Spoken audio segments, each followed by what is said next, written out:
नमस्कार भावांनो, study circle YouTube चॅनलमध्ये मी सुभाष टेकाम आपल्या सर्वांचं अगदी मनापासून स्वागत करतो। भावांनो, फार महत्त्वाचा व्हिडिओ आहे। माहिती अधिकार अधिनियम 2005 कलम 4 विषय अत्यंत महत्त्वाची अपडेट आहे। भावांनो, सुप्रीम कोर्टाने कलम 4च्या अंमलबजावणीबाबत आदेश दिल्यानंतर आपल्या महाराष्ट्र सरकारला जाग आली आणि 4 फेब्रुवारी 2024ला एक GR पारित केलं। वास्तविक पाहता माहिती अधिकार अधिनियम 2005 हे कायदा लागू झाल्यापासून कलम 4च्या पोट कलम 1 च्या तरतुदीनुसार कायदा लागू झाल्यापासून 120 दिवसांच्या आत या तरतुदींचं अंमलबजावणी करायला पाहिजे होतं, मात्र तसे झाले नाही। राज्य सरकारने काहीच केलं नाही असे नाही। राज्य सरकारने त्या विभागांना सूचना निर्देश दिल्या, मात्र त्या निर्देशांची पाहिजे त्या पद्धतीने अंमलबजावणी झाली नाही। अंमलबजावणी झाली नाही याचा अर्थ शासनच कुठेतरी कमी पडलं असंच म्हणावे लागेल। शेवटी काय, सुप्रीम कोर्टाने आदेश दिल्यानंतरच त्या आदेशाच्या पालनासाठी हे GR पारित केलं आहे। माहिती अधिकार कायदा नवीन लागू झालं तेव्हा सुरुवातीला या कायद्याची भ्रष्ट अधिकाऱ्यांना काही ना काही धाक होती। कायदा तोच आहे, तरतुदी त्याच आहेत, मात्र आता परिस्थिती बदलली आहे। साधारणपणे नियमानुसार माहितीचा अर्ज टाकला तर 30 दिवसात माहिती मिळायला पाहिजे। माहिती देण्यास काही कारणास्तव विलंब होत असेल तर अर्जदाराला तसे कळवायला पाहिजे की कोणत्या कारणासाठी विलंब होत आहे। अर्ज देऊन महिना 2 महिने उलटून गेले तरी स्थिती जैसे तेच। माहिती देण्यास विलंब का होतंय असे जर आपण त्या प्राधिकाऱ्याला विचारणा केली तर तो आपल्याला म्हणतो, आम्ही माहिती देऊ शकत नाही, माहिती आमच्याकडे उपलब्ध नाही।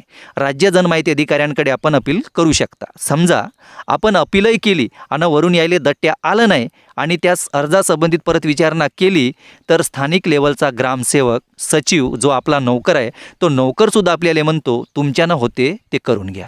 भावांनो, कायदा किती कठोर असू द्या, त्याचं यश हे त्याच्या अंमलबजावणीवर अवलंबून असते। माहिती अधिकार कायदा कठोर आहे, मात्र त्याची अंमलबजावणी करणारी यंत्रणाच ढिली आहे। ज्या कोणत्याही भावांनी माहिती अधिकाराचा अर्ज टाकला असेल त्यांना या गोष्टी चांगल्या प्रकारे माहीत आहे। तर चला भावांनो, सामान्य प्रशासन विभागाच्या दिनांक 4 फेब्रुवारी 2024च्या शासन निर्णयामध्ये नेमकं काय सांगितलं आहे ते सविस्तर पाहू। रीट याचिका क्रमांक 990/2021 प्रकरणी माननीय सर्वोच्च न्यायालयाने दिलेल्या आदेशानुसार माहितीचा अधिकार अधिनियम 2005 मधील कलम 4च्या अंमलबजावणीबाबत, म्हणजे आपल्या लक्षात आलंच असेल की हे जे GR आहे, हे जे GR पारित केलं आहे, हे GR माहिती अधिकार अधिनियम 2005च्या कलम 4च्या अंमलबजावणी संबंधित आहे। माहितीचा अधिकार अधिनियम 2005च्या कलम 4च्या प्रभावी अंमलबजावणी झाली पाहिजे, याच्यासाठी राज्य शासनाने वेळोवेळी सर्व सार्वजनिक प्राधिकरणांना सूचना दिल्या आहेत। मात्र अजूनपर्यंत अनेक सार्वजनिक प्राधिकरणांमध्ये माहितीचा अधिकार अधिनियम 2005 मधील कलम 4च्या तरतुदींचे काटेकोरपणे पालन होत नाही आहे। शेवटी या विषयासंबंधित माननीय सर्वोच्च न्यायालयामध्ये किसनचंद जैन यांनी रीट अर्ज दाखल केली। माननीय सर्वोच्च न्यायालयात दाखल झालेल्या रीट याचिका क्रमांक C-990/2021 Kishanchand Jain versus union of India and others प्रकरणी माननीय सर्वोच्च न्यायालयाने दिनांक 17/8/2023 रोजी दिलेल्या आदेशाला अनुसरून माननीय राज्य मुख्य माहिती आयुक्त यांनी दिनांक 22/12/2023 रोजीच्या पत्रानुसार केलेल्या शिफारसींना अनुसरून सर्व मंत्रालयीन विभाग प्रमुख तसेच त्यांच्या अंडरखालील सर्व कार्यालये, सार्वजनिक प्राधिकरणे यांना खालीलप्रमाणे सूचना करण्यात आलेल्या आहेत। तर आता नेमक्या कोणत्या सूचना करण्यात आली आहेत तर त्या आपण सविस्तर पाहू। कलम 4 पोट कलम 1 नुसार माहिती प्रसिद्ध करावी। कलम 4 पोट कलम 1 नुसार माहिती प्रसिद्ध करण्यासाठी जबाबदार अधिकाऱ्यांची नेमणूक करावी। कलम 4 पोट कलम 1 नुसार 17 मुद्द्यांबाबत प्रसिद्ध करावयाच्या माहितीबाबत सूचना निर्गमित कराव्यात।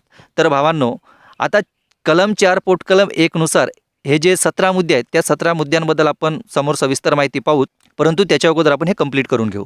कलम 4च्या अंमलबजावणीसाठी त्रयस्थ पक्षातर्फे पारदर्शक काम, ज्याला आपण ट्रान्सपॅरेंट थर्ड पार्टी ऑडिट म्हणतो, करण्याकरिता शासकीय प्रशिक्षण संस्था यांची निवड करावी।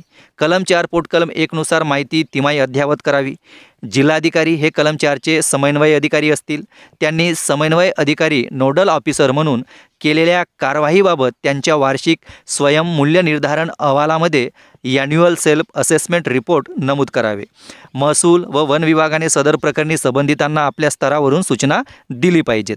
तर भावांनो, वर सांगितल्याप्रमाणे मुद्दा क्रमांक 3 मध्ये जे 17 बाबींबाबत माहिती प्रसिद्ध करायची आहे त्या सर्व 17 बाबींबद्दल आणि कलम 4च्या तरतुदीविषयी सविस्तर माहिती पाहू, जेणेकरून आपल्याला समजण्यास सोयीस्कर होईल। भावांनो, कलम 4 सार्वजनिक प्राधिकरणांवरील आबंधने. तर कलम 4च्या पोटकलम 1 अ च्या तरतुदीनुसार प्रत्येक सार्वजनिक प्राधिकरण या अधिनियमान्वये देण्यात आलेला माहितीचा अधिकार मिळणे सोयीचे होईल अशा रीतीने आणि स्वरूपात सर्व अभिलेख योग्य रीतीने सूचीबद्ध करील आणि त्याची निर्देशसूची तयार करील आणि ज्यांचे संगणकीकरण करणे योग्य आहे अशा सर्व अभिलेखांचे वाजवी कालावधीत आणि साधनसंपत्तीच्या उपलब्धतेनुसार संगणकीकरण केले जात आहे याची आणि असे अभिलेख पाहावयास मिळणे सोयीचे व्हावे म्हणून संपूर्ण देशातील विविध प्रणालीमध्ये नेटवर्कमार्फत ते जोडले जात आहेत की नाही याची खातरजमा करील. कलम 4 पोटकलम 1 ब नुसार हा अधिनियम अधिनियमित झाल्यापासून 120 दिवसांच्या आत अंमलबजावणी केली गेली पाहिजे. भावांनो, हे नेमके 17 मुद्दे कोणते आहेत, हे 17 बाबी कोणत्या आहेत की ज्याची अंमलबजावणी करायची आहे आणि ज्याची अंमलबजावणी करण्यासाठी सुप्रीम कोर्टाने सुद्धा आदेश दिले आहेत. तर पहा, आपली रचना, कार्य व कर्तव्य यांचा तपशील, आपले अधिकारी व कर्मचारी यांचे अधिकार व कर्तव्य, निर्णय घेण्याच्या प्रक्रियेत अनुसरण्यात येणारी कार्यपद्धती तसेच पर्यवेक्षण आणि उत्तरदायित्व प्रणाली, स्वतःचे कार्य पार पाडण्यासाठी त्याच्याकडून ठरविण्यात आलेली मानके, त्याच्याकडे असलेले किंवा त्याच्या नियंत्रणात असलेले किंवा त्याची कार्य पार पाडण्यासाठी त्याच्या कर्मचारी वर्गाकडून वापरण्यात येणारे नियम, विनियम, सूचना, नियमपुस्तिका आणि अभिलेख, त्याच्याकडे असलेल्या किंवा त्याच्या नियंत्रणाखाली असलेल्या दस्तऐवजांच्या विवरण, आपले धोरण तयार करण्याच्या किंवा त्याची अंमलबजावणी करण्याच्या संबंधात लोकांशी विचार विनिमय करण्यासाठी किंवा लोकांकडून निवेदने केली जाण्यासाठी अस्तित्वात असलेल्या कोणत्याही व्यवस्थेचा तपशील, आपला एक भाग म्हणून किंवा सल्ला देण्याच्या प्रयोजनासाठी म्हणून घटित केलेल्या 2 किंवा अधिक व्यक्तींच्या मिळून बनलेल्या मंडळाचे,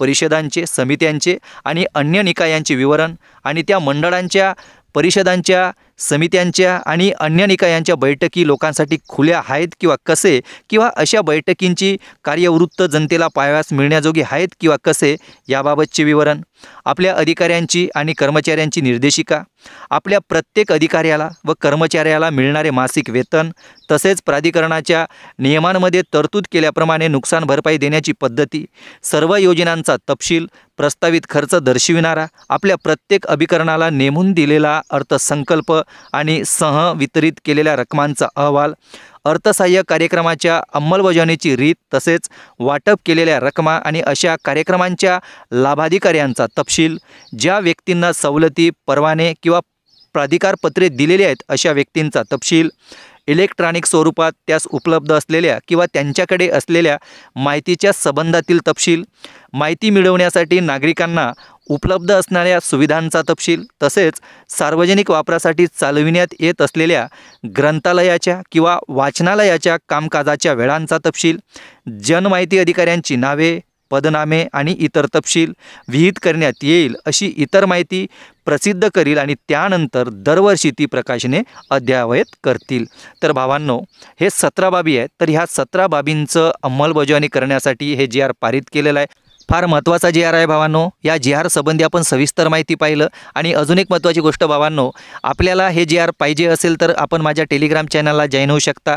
टेलिग्राम चॅनलचं लिंक खाली डिस्क्रिप्शनमध्ये दिलेली आहे आणि आपल्याला ग्रामपंचायतीविषयी कायद्याचे पुस्तकं वाचण्याची आवड असेल आणि आपल्याला ग्रामपंचायतीविषयी अजून काही जाणून घ्यायचं असेल तर ग्रामपंचायतविषयी कायद्यांच्या पुस्तकांची लिंकसुद्धा खाली डिस्क्रिप्शनमध्ये दिलेली आहे. आपण ऑनलाईन खरेदी करू शकता. खाली डिस्क्रिप्शनमध्ये लिंक दिलेली आहे. तर भावांनो, माहिती कशी वाटली नक्कीच कॉमेंट करून सांगा. पुन्हा भेटू पुढल्या व्हिडिओमध्ये एखाद्या नवीन विषयासोबत. तोपर्यंत जय महाराष्ट्र. धन्यवाद.